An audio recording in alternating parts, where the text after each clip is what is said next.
Ibrahim Traoré is not simply resisting the West, he is unsettling it.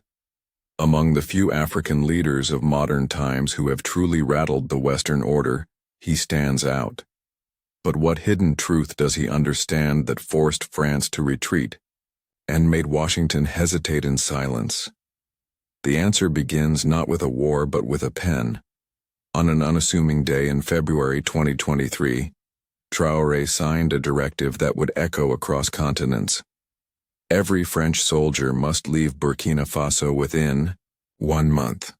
No fiery press conference, no drawn-out debates, no alternatives offered, just a stark order. Within weeks, one of the world's most seasoned military powers was forced to dismantle its operations and leave. That single act became the boldest declaration of independence in West Africa since the fall of Muammar Gaddafi. More than rebellion, it was a demonstration that Western dominance no longer owned the battlefield. France had been operating under a 2018 defense accord with Burkina Faso, part of a regional framework known as Operation Barkhane. The mission stretched across Mali, Niger, Chad, and Burkina Faso, framed as a noble campaign to protect the Sahel from insurgent violence. But for locals on the ground, the narrative looked very different. Despite years of foreign troops, drone strikes, and promises of stability, villages were burned, families displaced, and insurgencies grew even stronger. To the ordinary citizen, foreign soldiers were not protectors, they were occupiers. Traoré, a soldier before becoming a leader, knew this sentiment firsthand. He had marched through towns reduced to ashes, not by terrorists, but by foreign-led raids gone wrong. He had listened to mothers sob over children lost to drone strikes gone astray.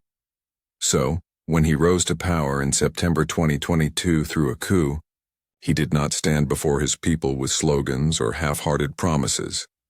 Instead, he vowed revenge, not only against the armed groups terrorizing the countryside, but against the entire foreign structure that had allowed Burkina Faso's suffering to continue. Expelling France was not a political calculation, it was a personal mission. The break was total.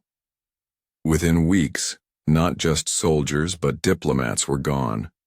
French ambassadors were ordered out, intelligence sharing agreements collapsed, and decades of security cooperation were abruptly severed.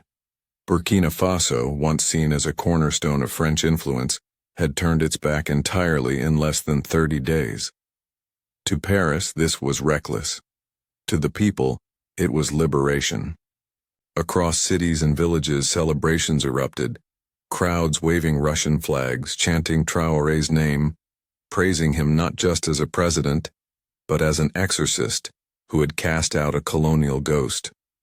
What Traoré grasped more clearly than perhaps any African leader before him was that sovereignty is not defended by hosting foreign armies. It is suffocated by them. And unlike others who hesitated, he acted. What alarmed Western policymakers was not just the decision itself, but the ease with which it was executed. Burkina Faso did not collapse without French protection. The state did not disintegrate. Instead, something unexpected happened. Order began to return. Reports emerged that crime rates fell in several districts. Volunteer defense units swelled with new recruits, eager to protect their own soil rather than rely on outsiders. Insurgents, who once thrived in the chaos, now lost ground in certain regions. Instead of spiraling into disorder, Burkina Faso gained a sense of renewed strength. Cutting ties with Paris seemed less like a gamble and more like a cure. For decades, Western officials had insisted their presence was essential, that without them, the Sahel would fall into ungovernable turmoil. In real time, Traoré was proving them wrong. Worse for the West, his defiance inspired others. Mali had already expelled French troops. Niger was considering the same. Chad, long seen as France's anchor, began murmuring doubts. If Burkina Faso could endure, and even thrive, without Western protection, then perhaps the entire French strategy in Africa was built on sand. And with one stroke of his pen, Traoré had kicked down that fragile castle. But the story did not end with France's withdrawal. Traoré did not simply cut the rope. He torched the bridge. Western diplomats rushed into back channels hoping to renegotiate, to soften his stance with aid packages, extended deadlines, or secret deals. He rejected them all.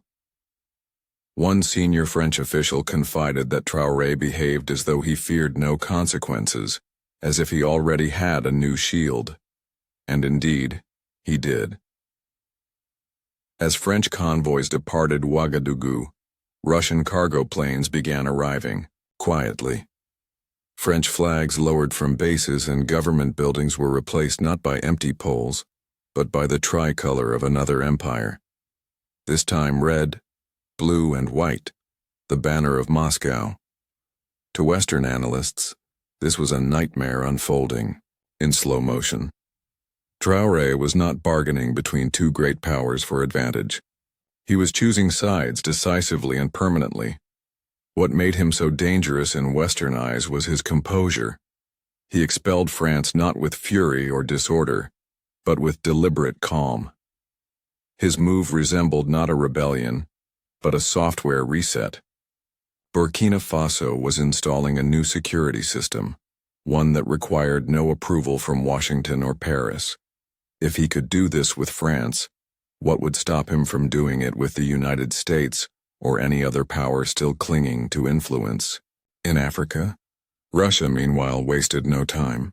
When the final French boots left the desert, they did not leave behind a void. They left behind an open door, and Moscow did not bother to knock. Within weeks, high-level Russian envoys, including Deputy Defense Minister Yunusbek Yevkurov, landed discreetly in Ouagadougou. These meetings carried no fanfare, no flashy announcements, just military uniforms, translators, and the quiet scratching of pens on paper. This was not mere diplomacy. It was a rewiring of Burkina Faso's defense architecture. Unlike the West, Russia did not flood the ground with troops. Its approach was subtler but more profound. Moscow offered to train Burkina Faso's officers, pilots, and cadets directly, in Russian academies, indoctrinating not just their skills but their worldview. Imagine an entire generation of young Burkinabe officers molded not in Paris or Washington, but in Moscow, speaking its language, learning its strategies, and absorbing its doctrine of hard sovereignty and asymmetrical survival. For the West, this was the true danger. Military training shapes loyalty. Where a soldier learns whom he trusts, whom he fights alongside, these define not just his tactics, but his allegiance. NATO academies preach humanitarian warfare and multilateral stability. Russian academies instill resilience, unconventional warfare, and zero-sum struggle. Traoré understood the difference. He didn't want a polite army dependent on drone strikes and foreign air cover. He wanted fighters who could hold their ground without begging for help. Russia was offering precisely that. And unlike the West, Russia did not attach conditions. No lectures about democracy, no IMF scorecards, no hidden clauses. Just training, weapons, and a partnership built on silence. For a leader besieged by both insurgents and foreign pressure, it was the perfect arrangement. And it was only the beginning. Within only a few months, signs of this new partnership began to surface. Reports leaked of young Burkinabe pilots arriving at Russian air bases for advanced training. Cadets were spotted in Moscow, St. Petersburg, and other military academies, studying flight simulations, battlefield communication, and hybrid counterinsurgency tactics. They learned Russian phrases, studied from translated manuals, and absorbed a combat philosophy that clashed sharply with NATO doctrines. The transformation was subtle but unmistakable. Burkina Faso's defense thinking shifted. Instead of heavy dependence on drone strikes and foreign reconnaissance, emphasis was placed on intelligence gathered by locals, ambush prevention, and rapid ground mobility. Traoré was shaping an army that could survive and adapt rather than one forever reliant on foreign protection. Washington soon took notice. By mid-2023, internal U.S. security reports described Burkina Faso as a zone of Russian penetration. Intelligence analysts tracked Russian cargo flights landing with undisclosed equipment. Defense contractors linked to Moscow appeared near training camps. Officially, Traoré insisted these were only technical advisors. Unofficially, Western agencies knew better. A military supply chain between Moscow and Ouagadougou was being built piece by piece. For NATO planners, this was alarming, not just because Burkina Faso was slipping away, but because it was becoming a model. If this experiment worked, if an African nation could strengthen itself through Russian training and technology without descending into chaos, then others would follow. Mali was already on that path. Niger, Guinea, and even Chad were quietly watching. For these nations, Russia's pitch was brutally simple. Why tolerate Western conditions, sanctions, and long lectures when Moscow offers immediate capacity and no questions asked?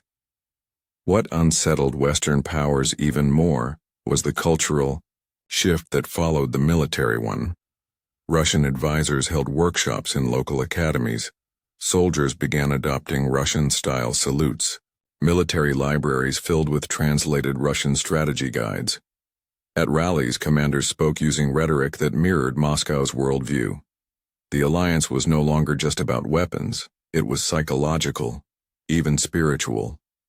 The clearest sign of this transformation came when Burkina Faso began refusing Western military hardware. The reason was not ideology but practicality. Soldiers trained on Russian systems struggled with NATO equipment. Communications gear, vehicles, and logistics models were incompatible.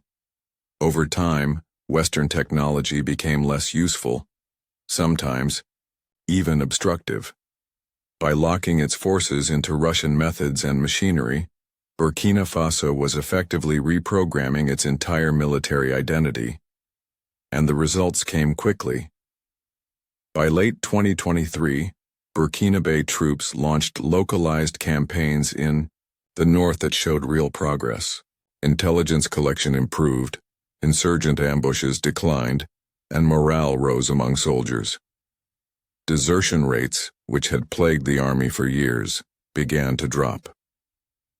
For the first time in nearly a decade, units were retaking ground rather than merely holding positions. This was not just about security. It was about shattering a myth. For years, Western officials had argued that Burkina Faso could not survive without their presence. Traoré was proving them wrong, on the battlefield itself. Yet Traoré knew that a restructured army was not enough. He had seen what happened to leaders who relied only on soldiers. If the West decided to crush him, military strength alone would not save him.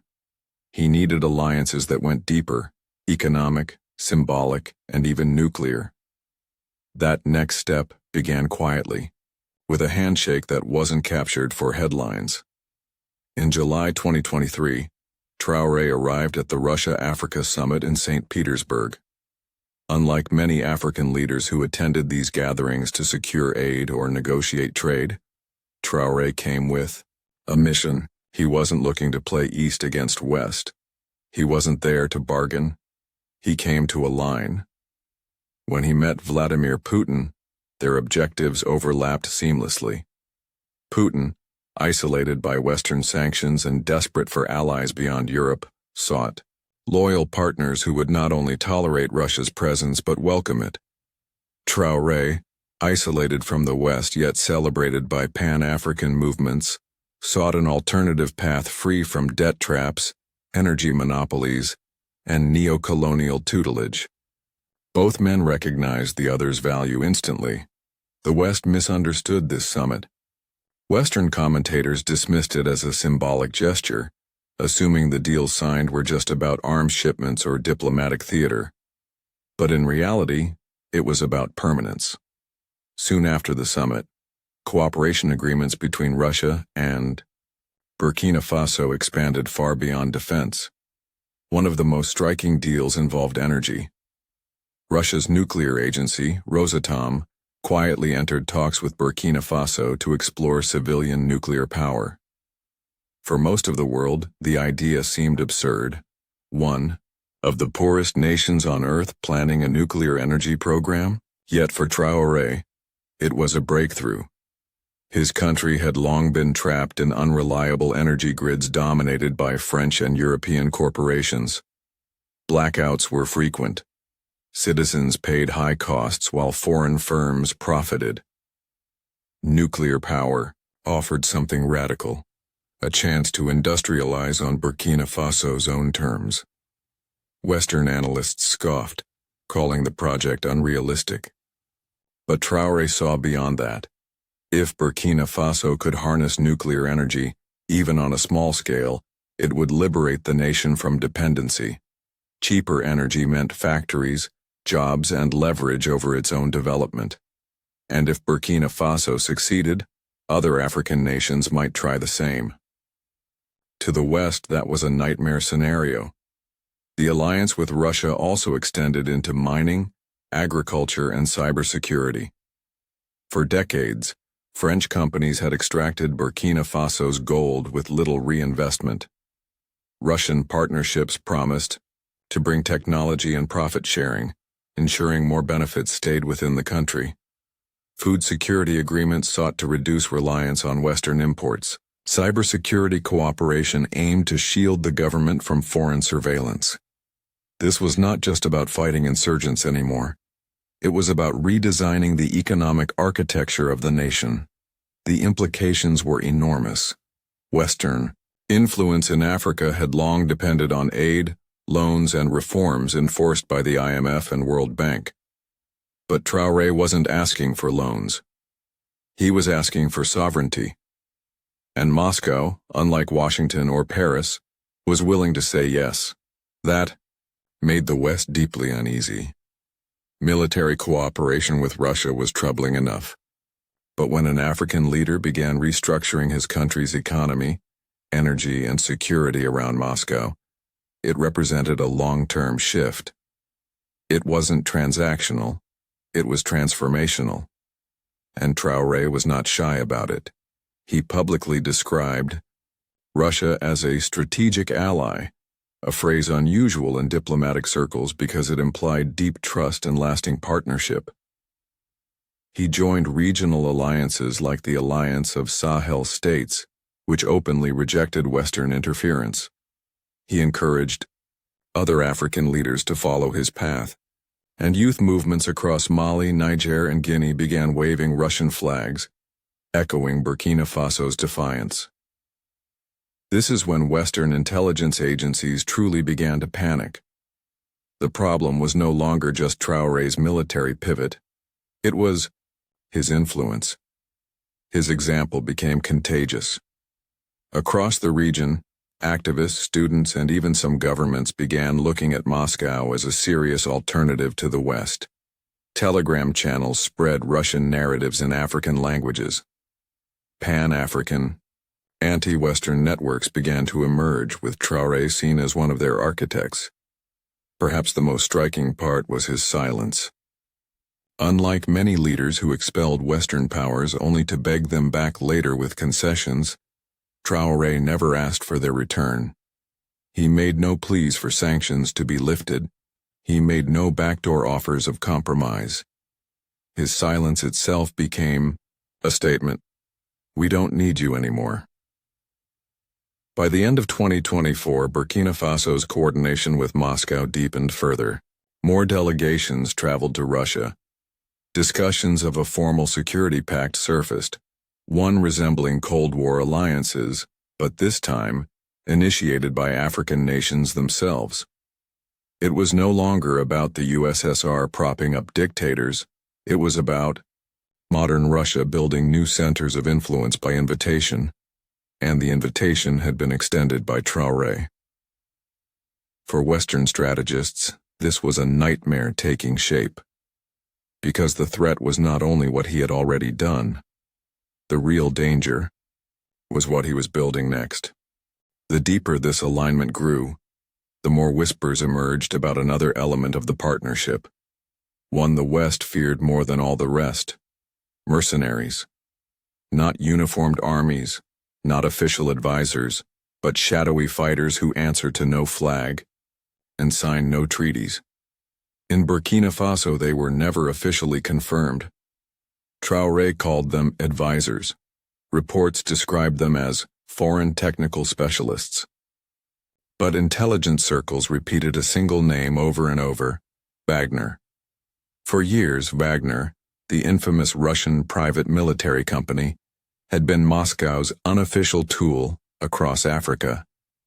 In Libya, Sudan, Mozambique, and the Central African Republic, they had operated in the shadows, securing mines, escorting convoys, and crushing insurgencies with ruthless efficiency. Their presence was always cloaked in deniability. Governments could insist they were not there, while benefiting from their power. Now, evidence suggested the same pattern was unfolding in Burkina Faso. Satellite images captured in early 2024 revealed new construction in remote northern bases. These weren't ordinary army posts.